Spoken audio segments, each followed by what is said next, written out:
It's the Ross Tucker Football Podcast. Oh, yeah, it is. But it's not just any Ross Tucker Football Podcast. It is a Monster Monday presented by DraftKings. It is a new week, which means we will have new winners, which I love. By the way, I hope everybody had an awesome Halloween. It was nice to go trick-or-treating in between the late afternoon games and the Sunday nighter with the family. That was awesome. I have had way too much candy over the last couple days. But as I tweeted this morning, at Ross Tucker NFL, candy is good. Candy is really good. You know what else is good? Being the spread the word winner via social media. I saw some people quote tweeting last Thursday. That was glorious. Let's keep that up. At Ross Tucker NFL, at Ross Tucker Pod. I told you last week all the awesome press passes that I've got. Sponsor confirmation email winner. I'm going to wait till next week to let you know how to get the final 3 Maddens. So this week, you'll just get a press pass. If you take advantage of any of our sponsors, like AutoZone or Visa or Crocs or Warby Parker or Keeps, PicksWise, Simply Safe, ExpressVPN. There's a bunch that support the show, and we appreciate those of you that support them. We appreciate that they give us discounts and codes on things we would like to use anyway. YouTube.com/Ross Tucker NFL. I got my eyes peeled for some new subscriber commenters. Absolutely love that. And love the big show. The Big Show. Well, as we always do, Ross, before we get into each of these games, your overall themes from week 8 in the NFL.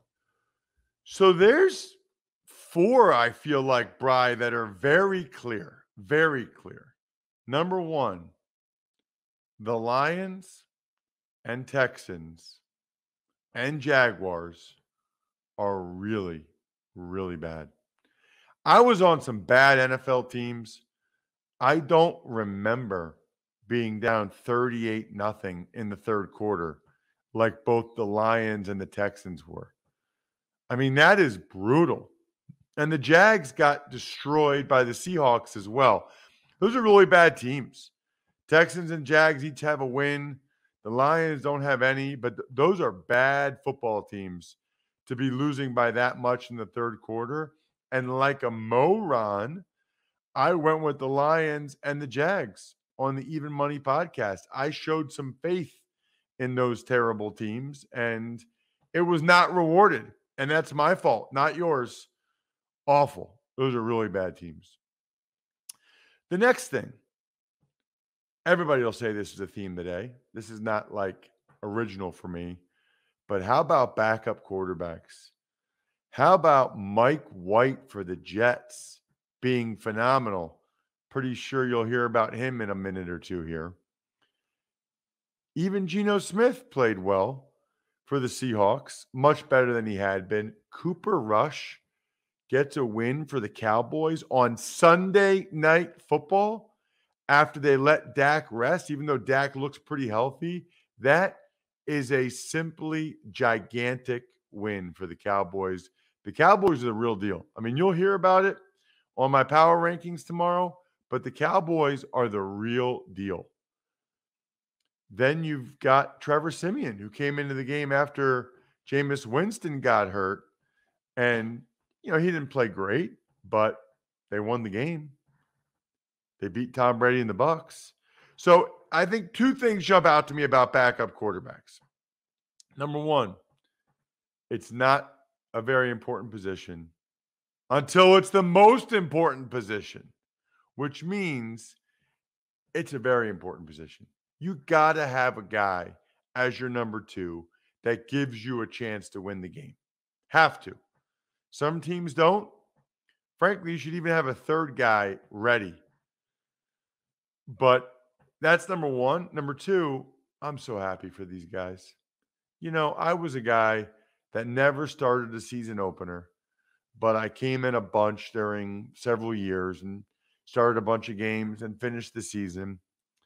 I love, especially when guys like Mike White from Western Kentucky, Cooper Rush from Central Michigan, couple of group of 5 guys have just been hanging around forever. I love when they are able to get an opportunity. They each got their first start and they each rose to the occasion, made the most of it. Good for those guys, man. I'm thrilled for them. That is years, hours upon hours of work. So pumped for those guys. The other 2 takeaways, it's unreal how many games are impacted by roughing the passer calls. And a lot of them are garbage. It's just, it feels like more often than not, a game is affected by a roughing the passer call. It's not good. Not what you're looking for, certainly. And then the last one is with Calvin Ridley issuing a public statement that he's going to be out for a while, and Lane Johnson's public sit down with Jay Glazer. These guys are going a long way towards getting mental health on the forefront. And I think there's no doubt in my mind that they're helping people, especially the Lane Johnson sit down with Jay Glazer. Hopefully some people watched that and thought, okay, there's other people going through stuff like this. This is quote unquote normal. And these are big NFL players getting millions of dollars a year. So I just think, what do they always say? Representation matters. I think that matters a lot to people that are hurting. The other thing I wanted to talk about, this isn't one of the themes of the weekend, but the sad thing is for most of us, we have very little choice in how we choose our internet service providers. They use monopoly power to take advantage of customers. Data caps, streaming throttles, the list goes on. They log your internet activity, sell that data to other big tech companies or advertisers. Don't do it. Get ExpressVPN. It's a simple app for your computer or phone. It encrypts all your network data, tunnels it through a secure VPN server so that your ISP cannot see any of your activity. Think about how much your life's on the internet. You don't want them knowing all that stuff. And ExpressVPN does all this without slowing your connection. That's why it's rated #1 VPN service by CNET and The Verge. So stop handing over your personal data to ISPs and other tech giants who mine your activity and sell off your information. Protect yourself with the VPN I trust to keep me private online. Visit expressvpn.com/Tucker. That's expressvpn.com/Tucker to get 3 extra months free. Go to expressvpn.com/Tucker right now to learn more. Tuck's Takes. All right, well, let's start with Mike White. 405 yards, 3 touchdowns in his debut. Jets over the Bengals, upsetting the Bengals, 34-31. Right, so there's a lot to talk about this Jets-Bengals game, including how the Jets have 2 wins over arguably the 2 best teams in the AFC, at least 2 teams that are up there among having the best records. How that Jets have done that, I don't know. And how the Bengals blew this game, I don't know. But we got to start by giving a ton of credit to Mike White. He is the AutoZone in the zone player of the week. I mentioned earlier in the show, one of my themes of the day, which is that backup quarterbacks, I love when they get an opportunity, especially a first start, and make the most of it, like Mike White. 37 of 45, 405 yards, 3 touchdowns. He had a couple interceptions, but he was absolutely fantastic. He'll get the start Thursday night against the Colts. He was in the zone. Cannot be easy to be in the zone presented by AutoZone in your first start against a pretty good defense like the Bengals. But Mike White did it. Congratulations. He'll get a bunch of kudos this week, but there is no bigger honor than the Ross Tucker Football Podcast Monday edition in the zone, auto zone player of the week. The Jets had a goal line stand after Jesse Bates had one of those interceptions of Mike White and got to the goal line. That ended up being basically the difference in the game. That goal line stand was amazing. They stuffed Mixon a couple plays. Chase dropped the ball. Then they sacked Burrow. And I think that one of my big takeaways was that really speaks to Robert Saleh's culture and what he's building there with the Jets, that goal line stand. And then Michael Carter did it on the ground, through the air. He's looking like a heck of a fourth-round pick at running back for the Jets. He was the key focal point of the offense. Tuck's Takes. In overtime, Carson Wentz interception sets up a Randy Bullock 44-yard field goal. The Titans over the Colts, 34-31. Oh, Carson. Carson.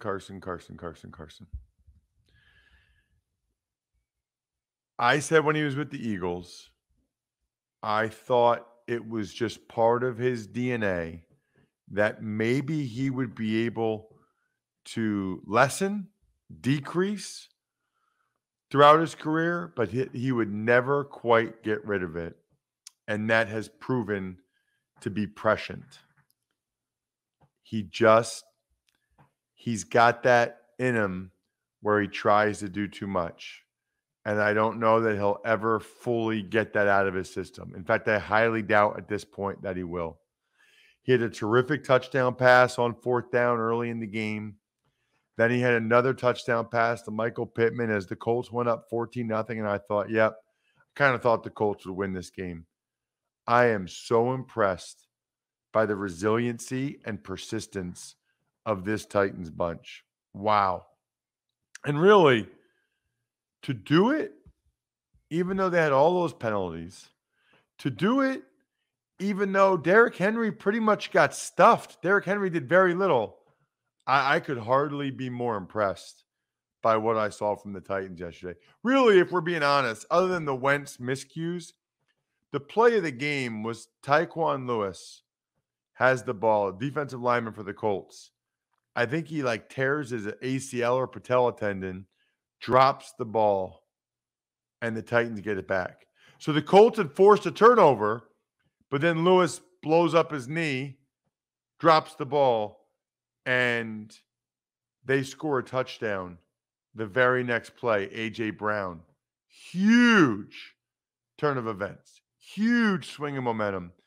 But the Colts still had their chance. If you didn't see it, Carson Wentz made one of the worst interceptions I've ever seen in the end zone when it was tied 24-24 late in the game. Then he threw another really bad one. Give Kevin Byard some credit, this Titan safety, but it was just Carson forcing the ball in the triple coverage. Just can't be done. Tuck's Takes. The Houston Texans lost their 7th straight. Rams easily win 38-22. Right, so Deshaun Jackson was inactive. He is seeking a trade because he doesn't play enough for the Rams. I mean, you're kind of on an awesome team, and they're probably going to need you at some point. I don't know. I guess he just wants to play more and wants to keep his career going. He's gotten hurt so much the last couple of years. He's probably bored. Anyway, Rams jump out to a 38-0 lead before the Texans rallied to score some points, recover an onside kick late. But it was the normal cast of characters for the Rams. Darrell Henderson was good on the ground and through the air. Cooper Kupp is automatic these days. Stafford's automatic. I thought Aaron Donald and Leonard Floyd each had big days, but how about this Ernest Jones? The rookie had a big game in his first time replacing Kenny Young at linebacker. Tuck's Takes. Pat Fryermuth's 2-yard touchdown reception was the go-ahead score for the Pittsburgh Steelers. They beat the Browns 15-10. This was like an old-fashioned AFC North, muddied, ugly slugfest, and it just feels like more often than not, the Steelers come out of these games with the win and not the Browns. Conklin got hurt. He was out for a while. the Steelers attempted what I thought was a really stupid fake field goal. It was 3-3. And at that point in the game, I think you got to kick the field goal and go up to make it 6-3. Instead, they do a fake field goal. The Browns were all over it, and the kicker, Boswell, got absolutely crushed. Concussion, had to leave the game. Now, I don't know why it wasn't roughing the passer. That was bad by the officials. Should have been roughing the passer. Later on in the game, Freiermuth had an incredible touchdown catch for basically the deciding margin of the game. Freiermuth's a stud. Steelers' offensive line getting a little bit better as Najee had a solid day. Ben keeps getting the ball out quickly. That certainly helps. And for the Browns, Jarvis Landry had a critical fumble, multiple drops. Odell Beckham Jr. had a drop. He alligated a pass late. The receivers did not help Baker Mayfield out on this day. Tuck's Takes. Big day for Boston Scott, the Eagles running back. 2 rushing touchdowns. Philadelphia destroys Detroit 44-6. This was surprising. Eagles had not been playing well. Miles Sanders goes on IR. Eric Wilson was inactive for the Eagles because he's really struggled. No Jamal Williams for the Lions. And the Eagles, Hurts was escaping to the right rather than stepping up on the pocket. Devontae Smith had a drop. But really, the Eagles absolutely dominated this game up front, both sides of the ball. I mean, their D-line, first of all, their defense was much more aggressive. Their D-line got after Jared Goff. And O-line, they rushed for over 200 yards with guys like Boston Scott, Jordan Howard. This was actually, not that I thought the Eagles would blow people out this year, but I thought their D-line, I thought their offensive and defensive lines would be really good and would give them a chance to win a bunch of games. And I guess that sort of played out yesterday. Hasn't happened enough. Tuck's Takes.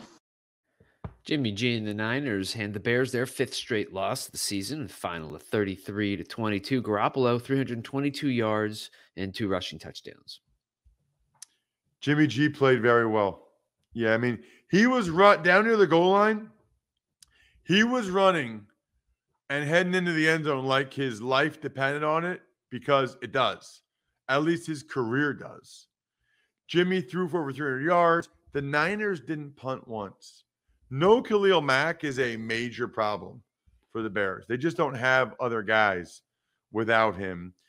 Deebo Samuel was a huge factor in the game. Really, the play of this game was that 3rd and 20 where Jimmy G threw a slant to Deebo Samuel, and he looked like he was shot out of a cannon. He goes 80 yards.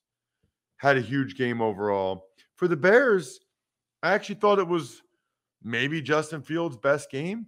He made a number of impressive throws. He had a crazy touchdown run on a 4th and 1. He certainly has the physical ability. Now it's just a matter of the consistency, which is a lot of times what separates people in every profession, but certainly professional sports. Tuck's Takes. The Panthers snapped a 4-game losing streak by beating the Falcons 19-13. Zane Gonzalez, 4 field goals in Carolina's win. I mentioned earlier, Calvin Ridley was out, and he issued that statement about it. Darnold didn't play great, but he played okay. Didn't turn it over. He scrambled a lot. It ultimately cost him. He got hit hard in a play, and on the very next play, it's like he didn't think about sliding. And Foye Oluokun, who played safety first year or two at Yale, I did a bunch of Foye's game, absolutely master blasted Darnold. I mean, it looked like his soul wanted to leave his body. And then late, how about Stephon Gilmore in his first game, helping the Carolina Panthers stifle Kyle Pitts and getting an interception? Tuck's Takes. Buffalo Bills scored 23 points in their last 4 possessions to beat the Dolphins 26-11. Yeah, Bills were sluggish to start this game. They really were, but Josh Allen kind of just put the team on his back, both on the ground, through the air, especially to Cole Beasley. in what I thought was maybe the best defensive outing for the Dolphins all season. Certainly one of them, led by their cornerbacks. Howard and Jones both played pretty well. Christian Wilkins had a good game. Unfortunately for the Dolphins, they can't get the offense and defense to both play decent at the same time. Tua on the offense, not nearly good enough.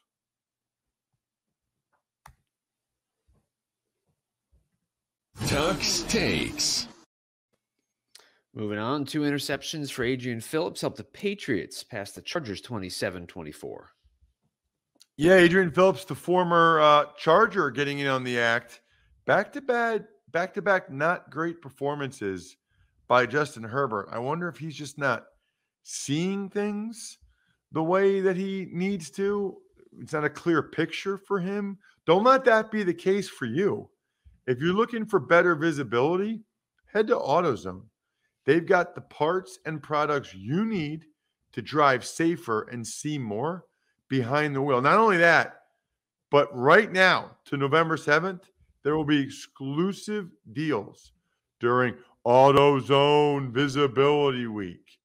Get the $10 bonus reward when you get the Rain-X Quantum Wiper Blades. Get the $25 bonus reward when you buy the Sylvania LED Fog Twin Pack. Have good lights, have good wipers. Like I'm driving to Akron today because tomorrow night I'm doing Ball State at Akron on CBS Sports Network. Got to make sure my car is ready to roll. In fact, I'm due for an oil change too. I just noticed that. Anyway, are you ready to see more and drive safer? Visit your nearest AutoZone or head to AutoZone.com to start your job today. Get in the zone, AutoZone. Tuck's Takes. Seahawks over the Jags 31-7. Seattle snaps their 3-game losing streak. You know, I realized, Bri, I went with the patented segue during the Chargers Patriots, and I didn't really say very much about the game. I said visibility for Herbert. I thought I was clever. The other things you should know about the game, the score could have even been worse. The Patriots know their formula for success now. Play pretty good defense and run the ball for the most part. Score could have been worse. Patriots had some fumbles, some untimely penalties. Really could have been even worse. Now the Jags and Seahawks? Sure. Oh, bro, I forgot to ask. You were in Buffalo, right? Yes, still am. How was the food? Well, I said the other day or last week, if you give me a box of peanut M&Ms, I'm going to give you an A. So I got to give him an A. But the Bills had peanut M&Ms? The Bills had peanut M&Ms. They also had a box of Swedish fish, which I'm a sucker for. So that was the good side. That's new. That they don't usually have that. That must have been because it's Halloween, I bet. That could be. It could very well be. The rest of the meal was just okay. It was just a box lunch of ham and cheese sandwich. Really? Yep. That must be a New York State thing because the Bills used to have really good press box food, but starting last year, they just had the box lunches. I wonder if that's a New York State thing, Bri. That could very well be. We'll find out probably next year then. Because this is the second year that's what Army's given out at West Point, New York. All right. Interesting. By the way, speaking of Buffalo, so Friday night, Bri, I had amazing wings from Elmo's. Medium was good, but the barbecue, it's just the way they're gigantic wings. They're so good. The barbecue wings were amazing. But then the CBS crew meal at UB is interesting. They have French toast that's kind of like monkey bread, sausage, bacon, frittata. Now, my issue with the frittata is I can deal with the spinach, but then they've got like onions and tomatoes in there. Like, let me make the choice on what I put in my eggs, please. But that's how they do frittatas, I guess. Not a fan. I really don't like onions and eggs. Really. I'm an anti-onionite. And then they had breakfast pizza, bro. You ever heard of breakfast pizza? Explain. It's like pizza. You can check out my video at Ross Tucker NFL, Twitter and Instagram, but it's pizza with like breakfast toppings on it. It's almost like a frittata on the pizza, like with egg and cheese. I didn't have any because they put too much junk on it. I don't like too many of the. I don't like having bad bites. I despise bad bites, and I despise having something in my mouth that I don't care for. So I'm not gonna try the breakfast pizza if you're gonna put like peppers and onions and stuff like that on it. Not gonna do it. Anyway, you ever heard of it? A breakfast frittata? Yes. No, breakfast pizza. No, I haven't. But I'm thinking it's the same thing as a frittata. They just kind of cut it in triangular form, right? No, a frittata is just the egg. Breakfast pizza is like a pizza. Like No, it's like a slice of pizza.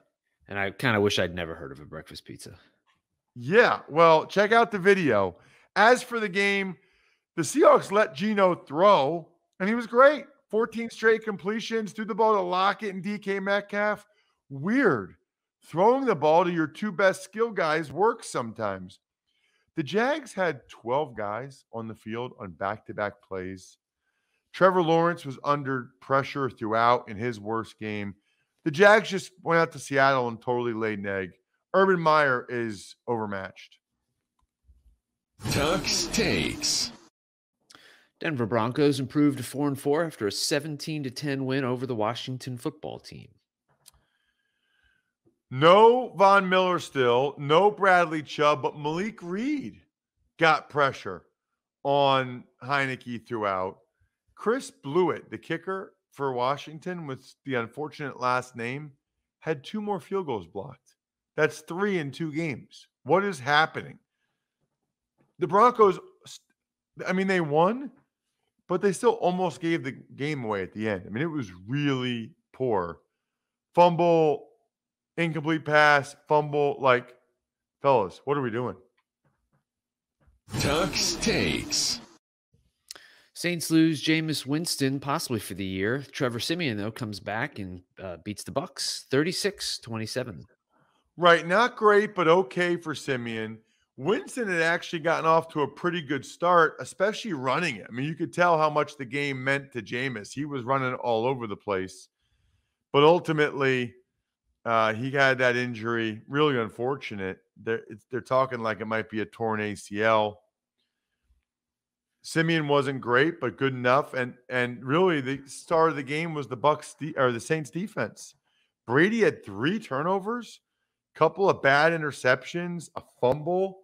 Uncharacteristic of Brady. I mean, Brady was a big reason why the Bucs lost this game. Tuck's Takes. Cooper Rush filling in for Dak Prescott led the Cowboys to a 2016 victory over the Vikings on Sunday Night Football. Kind of a disastrous loss for the Vikings.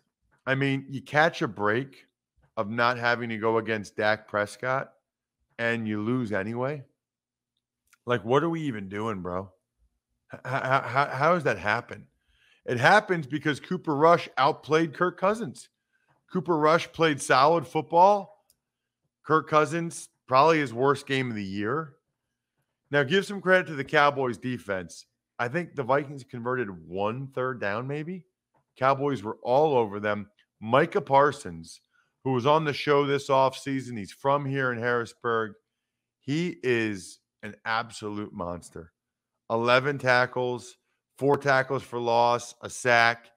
He is a gigantic difference maker already in the NFL. I mean, he's changed the whole defense, really.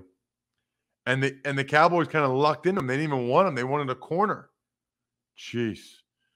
And then Amari Cooper made 2 phenomenal catches on the last drive, including the go-ahead touchdown drive, and that was really the game. I mean, that was what ended up happening for the outcome of the game. Speaking of the game is you get to say your business's name at the end of the show every day if you become an I Think We're Done Here member of patreon.com/RTmedia. Like Pizza Boy Brewing, Sporticulture, Vision Comics with an X, HumanHeadNYC.com, and SteakhouseSports.com. I think we're done here. Thanks for listening to the Ross Tucker Football Podcast. Make sure to also subscribe to the Fantasy Feast, Even Money, Business of Sports, and College Draft. All available at Apple Podcasts, RossTucker.com, or wherever podcasts can be found. A lot of times on the show, I mentioned DraftKings. Here's what you need to know. You got to be 21 or older, New Jersey, Indiana, or Pennsylvania only. New customers only. Restrictions apply. See DraftKings.com/sportsbook for details. Gambling problem, call 1-800-GAMBLER, or in Indiana, 1-800-9-WITH-IT. By the way, if what I was talking about included a deposit bonus, doesn't always, sometimes it does. Deposit bonus requires 25 times playthrough, and deposit bonuses are paid out in site credit.